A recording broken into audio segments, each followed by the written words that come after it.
So this is a little talk I'm doing about freelance work. I'm going to approach it from both angles because I've got experience both as a freelancer and as someone who employs freelancers. So hopefully everyone in the room will get something out of it. Out of interest, can I get a show of hands who here either is doing freelance work, has done freelance work, or has employed freelancers in the past? Hooray, excellent. That's really good. And I'm not surprised because the tabletop industry is absolutely keyed to freelance work. I'll get into that in a bit more detail in a minute. First of all, though, if I can work out how this works, who am I? That says who it, which is a pun on my surname. There we go. It doesn't work if you have to point it out. It doesn't work if you have to point it out, that's true. So I'm James Hewitt. I have been in the tabletop games industry technically for about 15 years, if you count about 10 years working for Games Workshop Retail, running shops and that sort of thing. Since then, I've been working in various jobs in the industry. I've put them up on here for you. I was briefly the community manager for Mantic Games, so I would run the Facebook page, the blog, go to events, do YouTube videos, all that sort of stuff. I then moved to Games Workshop and did some time as both the rules writer in the Sistel team and for the specialist games team, so I did lots of stuff. I heard some kind of snide comment. No, it's just you said I did some time. I did some time. We've all done some time at Games Workshop. Yeah. Oh, this is going online, isn't it? I'm going to have to delete that. I spent 4 years, I think. No, 3 years. There we go. I've got it on my screen. 3 years at Games Workshop doing various rules writing type stuff. And since last year, I've been working as part of Needy Cat Games, where I do lots of work on a freelance basis for existing companies. On the right, I've just put a little selection of stuff I've worked on. So, it seems a bit braggy, doesn't it? But I just want to show, I know vaguely what I'm talking about when it comes to games and things. That sounds really conceited, doesn't it? No. I'm special. No. Look at my stuff. Anyway, that's that. So what is this talk about? It's a great question. We're going to talk about why freelance work is worth doing right. I'm also going to explain what I mean when I say doing it right. And I've got some golden rules for freelancers and people who employ freelancers. Let's jump in. First of all, a little bit of a précis, a proviso kind of thing. I'm not an expert. I'm not educated in the art of managing or being a freelancer. But I have done a lot of this, and this is stuff that I've learned from experience. I've had a lot of people who either employ freelancers or who are freelancers have come to me and said, this hasn't worked out. Any idea why? Any tips you can give me? So this talk is an attempt to crystallise that into some kind of digestible form. There shouldn't be anything here that isn't fairly obvious, but all of it is stuff that I've seen people fail to do or forget to do. So hopefully, if we can all just do what is here, the world will be a better place for everyone involved. So yeah, freelance work is worth doing right because, as I said earlier, it's the lifeblood of the tabletop games industry. For every bigger company that has, people on staff, and I mean, apart from a couple of the really big players, almost every company in this industry has probably got no more than 20 staff at the very, very top. Aside from them, there have got to be hundreds upon thousands of freelancers working in this industry. And everyone is muddling along and getting it right, but taking the time to do it properly has lots of benefits. One important thing when you're a freelancer or someone who employs a freelancer is your reputation. That's on both sides of the equation. If you're a freelancer who is known to be good to work with, companies will keep coming back to you and wanting to give you work. If you're a company that is good to your employees, or your freelancers rather, they'll want to keep coming and working for you. Most importantly, here we go. A strong working relationship makes everything better. Once you've started getting work with a company and you've gone back and worked with them a couple of times, you'll start to know how the other one works. You'll know little quirks, foibles, how they like things to be handed over, what sort of things they're good at, what sort of things they're bad at. And having that kind of relationship makes it much easier for people on both sides of that equation. And as I say, the more people we can get in this industry doing these kind of things right, as I'm going to show you in a moment, the better it is for everyone. Because if we all go out and go and be awesome freelancers or awesome employers, people that we work for or with will hopefully then start raising their bar as well. Everyone's a winner. So what is doing it right? That's the sort of thing that you put on a slide to lead into a next slide, so let's do that. What I'm going to show you in this slide here is actually stolen. This comes from a talk that Neil Gaiman gave in 2012 at Philadelphia University. Some people might have seen it. It's called Make Good Art. It's about 7 minutes long, really worth looking up on YouTube and watching. But there's one part that he says in there which I've kind of lived by since I've been a freelancer. And he says, I'll read a little quote. People get hired because somehow they get hired. You get work however you get it. But you keep work in a freelance world because the work is good, because you're easy to get along with, and because you deliver on time. And the secret is you don't even need all three. 2 is just fine. And that's actually very true. If you're someone who occasionally hands things in a little bit late, don't know who those people might be.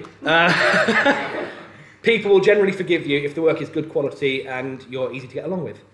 If you're a horrific human being, but you do good work that's on time, people don't mind that either. The point is that you haven't got to hit all three. I've known some people who struggle to hit 1, so hitting 2 puts you ahead of the pack. So I'm going to look at those 3 in a little bit more detail now before we go on to what employers should be looking for. So doing good work. That's the first golden rule of being a freelancer. But what does that mean? First of all, follow your brief. Whenever I start a piece of freelance work, wherever possible, I try to get a brief from the employer. Now, that could be a series of emails. It could be some conversations. The best kind of brief is like a written down, itemized, very easily legible brief. But whatever the case, it's something which tells you the expectation of the work, what things, the milestones, where you can kind of hand things over. All that kind of information should be solidified at the very start of the project. If you follow your brief, whatever you hand over, really your employer can't complain about if it sticks to that brief. If the brief changes, it's up to them to tell you that. If you think the brief is wrong and it needs changing, it's up to you to tell your employer that. The point is, though, follow the brief. Put in the hours. We've all been there. Deadline due, 12 hours to go. We're not going to be sleeping tonight. It is way better to just get the work done and give yourself enough time to research it properly, to check it, to polish it. I think that in any creative endeavour, you've kind of got 3 very rough stages. You've got the initial research, you've got the grunt work, the doing it, and the polishing and finesse at the end. In game design, it's quite easy to see this. You've got initial R&D, game design, testing, and it's the same, I'm sure, for any creative endeavour. If you squeeze that time down, the R&D, which makes it good and deep and interesting, goes away. The polish, which makes it finessed and good and people want to come back to it, makes that go away. You'll get the writing done because that's the part that you actually physically hand over, and well, you want to get paid, so you're going to hand that part over. Putting the hours in means that you get all 3 of those and you get a much higher quality of work. And of course, part of that is check your work. I've kind of said it twice there, but it really is important. Don't hand over your first draft because you'll feel like a complete idiot when the employer comes back to you and says, did you really mean to write this when you've just written the same thing 5 times in a row? We've all been guilty of this one. All of us have failed, here and there on handing things over that maybe shouldn't have quite been handed over yet. But this is all about aspiration. Being easy to get along with. On the surface, really straightforward. But let's break it down a little bit. By that, what I mean is be professional. Be courteous, be reliable. If you make a commitment, a meeting or something, show up to it on time. Know when your commitments are. Don't keep asking about them. Show up to things. Do whatever you say you'll do. Act in the way you'd like your employer to act. Another big part of being professional is make sure you have a contract. This is a thing we were touching on a little bit before the talk started. Having a contract is so important. Even if you're working with your mates, even if you work with people you've worked with a dozen times before, having a contract before you do any work at all means that everyone knows where they stand, everyone knows things like where the copyright lies, people know what is expected of them and what they can expect. not having a contract is one of the most common mistakes I see among freelancers and employers, especially people that are kind of just getting set out in the business. And part of that, I think, is because it can seem quite awkward to say, actually, can we write this down and get it in writing? But it saves so much hassle down the line. I'm sure anyone who's been in the industry for any length of time could have at least one horror story about a piece of work that didn't have a contract and went wrong. I'm seeing some chuckles around the room, so I know I'm right. Professionalism is key. Here's one. Be open to feedback. When you create a piece of work, especially a creative piece of work, you're kind of bearing your soul a little bit. You're handing something over which is a part of you. And it's very easy to get defensive over things. Especially if the feedback that you receive is a bit harsh, a bit blunt sometimes. I find this especially with playtesting. We recently had the Hellboy playtest, which we put up online as a free downloadable beta. And some of the comments we got back were hurtful. People were saying some really horrible things.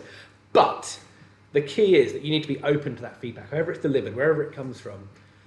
The fact is that it's very difficult to have a full overview of something you've written because you're so keyed into it. And actually getting the opinions of people who are one step back from it is so important, especially if those people are paying you to do it. Because at the end of the day, they get final say over what it is. That doesn't mean, incidentally, to be spineless. I know a lot of people take this too far, and if they're doing some work for a client, they will take a piece of feedback on board and immediately reverse the direction they're going in, knee-jerk in the opposite direction to fit what the feedback has said. You need to fight your corner and stand up for your own work, but always be aware that at the end of the day, your client is paying you to do what they want you to do. Finally, communicate. If something's not working, talk to your employer. If something's going to be late, talk to your employer. If you're not sure about something, talk to your employer. At any point during the process, you should feel comfortable to contact the person you're working for and just talk to them about stuff. If you don't feel comfortable in doing that, think of the fact that it's going to cause you problems down the line. I've known several freelancers who have had a problem with a piece of work, and I've had people come to me and say, I've got this piece of work I need to do and it's not going to be done on time. What do I do? And generally the answer is tell your employer, because there's probably some wiggle room. If they know what they're doing, they will have layered in some additional time, fingers crossed, to make sure things like that don't derail the entire project. At the end of the day, nothing gets better by being ignored. So that's that. Third point is delivering on time. Again, on the surface, it seems very straightforward. Just deliver the work on time. But let's see how you can do that. So plan your workload. So Needy Cat Games has been going since July, I think, last year. In February, I think it was, Sophie came on board and took one look at my schedule and nearly fainted. The important thing is, you've got to look at your workload. When I was first getting started, I was taking on jobs, going, yeah, cool, I'll do that in the future. March, you say, next year, yeah, cool. Then March came around, and it turned out it wasn't this ephemeral concept. It was actually a month. And that meant that it actually existed, and the things I needed to do actually needed to be done. Lots of sleepless nights, sleeping under the desk at work, that sort of thing. The point is that if you plan your workload, especially before accepting any new work, you can see, how long things will take and if you've got the capacity to do them. This is actually quite hard when you first get started because you don't often know how long it will take you to do a thing. All I can say is set a sensible target and then review regularly. Oh, and prep for the worst. Because no matter how much you think, that'll take a weekend, your dog might get sick. You might get sick yourself. You might realise suddenly that you've done this completely wrong. The client might come back and say, no, you've completely misunderstood the brief, even though we were very clear about it. This is on you. It's always worth putting a few spare days. With our schedule, we technically have a couple of buffer days every month, which is just for catching up work, that sort of thing. We never fail to fill them. It is quite scary. Say if you're doing we do a daily plan going forward at least 6 months at a time. Currently all those days are filled, but generally when you're doing that, it's quite easy to look at a couple of days spare and go, should those be spare days or should I be doing something to earn some money? Because of course when you're a freelancer, the biggest question is how do I get paid? Because you need to survive. But actually those days will fill up, and having them and not needing them is much better than needing them and not having them. Final point, deliver what is asked. So that delivering on time, a big part of it is just delivering. I know a lot of people who forget until the last minute to check file formats that people want to have handed over. I've seen artists hand over artwork flat rather than in layers, which can cause all sorts of problems down the line, especially if they haven't saved a layered version for some reason. It sounds crazy, but it can happen. You need to make sure, and this all ties in with communicating with your client and getting a brief, make sure you know exactly what it is they want you to hand over to them. If you're designing a game and they've asked for 6 scenarios in a mission system, don't hand over 12. It might feel like you're doing more work than is needed, but actually that means someone else down the line has got to figure out which 6 of those can fit into the book. So yeah, that's a little whistle-stop guide for how to be a good freelancer. But how to be a good employer. Now this is probably going to speak to a smaller part of the room, but actually I think it's really important as a freelancer to be aware of this, and vice versa, because not only are these rules for maintaining a reputation, they're a good thing, a good guide for things to look out for. As an employer, I'll look for a freelancer that can do all those things I've just said. And as a freelancer, I'll hopefully look for an employer that fulfills these things. Now, this is not stolen from Neil Gaiman. It's not stolen from anyone who knows necessarily what they're doing, but it's kind of adapted from the other 3 golden rules, because I think there's a lot of parallels. So if you're just paying attention to what I just said, this should sound familiar. The golden rules of employing freelancers are respect the work, be easy to get along with, and pay fairly and on time. As I said at the start, there are probably a lot more rules than this, but if you can just hit 2 out of 3 of these, I'll work for you, and I'm sure a lot of other people will as well. So respecting the work, this is actually really easy to forget, especially when you're working in a business, in an industry where things like delivery and release schedules are really important. But actually respecting the work that your freelancers put in can make the big difference to them, especially if one of the other 2 is failing as well. So how do you do this? Create a clear brief. We mentioned briefs earlier. It's really important when you start working with someone on a freelance basis to give them a clear brief so that they know where they stand and you know where you stand. You can give them as much as you like. You can give them reference material, style guides. If you're commissioning artwork, send them a Pinterest board of these are the kind of styles we want to have. Hello. Bring it up. Go for it. Round of applause. No. Yeah, get your briefs out to your freelancers as quickly as possible and stick to your brief. If you need to change it, by all means, feel free to do so, but let them know as soon as possible and make sure they've got enough time factored in to make those changes. There's no point changing a brief a week before deadline if it's going to be a large thing. Hang on, I've just skipped through a load of stuff there, haven't I? Yeah, there's no point changing a brief a week before deadline if there's going to be loads of work that's going to take more than a week to do. You're just setting yourself up to fail. Only give approval if you mean it. Approval in this case, what I mean by that is a freelancer gives you some work and you look at it and go, yeah, that meets the brief, that is what I was expecting, tick, job done. If you do that and you give them approval, you're saying to them, we're done here, feel free to move on to the next piece of work, whether that's for us or someone else, you're free. If you give approval and then a week later go, actually we've changed our mind, that wasn't right, your freelancer has every right to come back to you and say, well, that's going to cost more money then. And again, this is also stuff that sounds really obvious, but I've seen big companies get this wrong. And also, this one, I've seen some people do it, some people don't, but I think it's a good courtesy. If you're going to change a piece of work a freelancer has done, get their opinion on it, run it past them. If you trust them, if you know them, you've worked with them, it will help you build a strong relationship if you say, actually, this wasn't quite what we were after, we'd like to change it, we'll pay you some more, but would you like to do it rather than us doing it in-house? Or, we'd like to make these changes, what do you think of them? Don't worry, we'll go and do it. Again, it's just a thing which helps you build that strong working relationship between yourself and your freelancer and shows that you respect the work they've done. There's nothing quite as disheartening as handing a piece of work over, being told it's okay, And then it comes out, you buy, you get your author copy, and open it up and you go, I don't recognise this. And that's really jarring. And that's quite a reason to not work for a person again. Being easy to get along with. This is all going to be very familiar. Be professional, be courteous, get a contract. All the stuff I said for a freelancer applies here. You are often, if you're the employer, you're probably going to be the more professional of the two. And that's not always the case. In fact, it's very rarely the case in my experience. But in theory, as the employer, you should be aspiring to be at least as professional as your freelancer, if not more so. At the end of the day, act like you'd want them to act. Second one is giving quality feedback. So I spoke earlier about accepting feedback. Giving feedback is just as important when you're an employer. If someone sends you a piece of work, give your honest opinions on it. Don't go, oh yeah, it's cool. And then, later on look at it in detail and go, actually, it's not quite what we're after. Give feedback that is clear, that is constructive, that is concise, that they can use.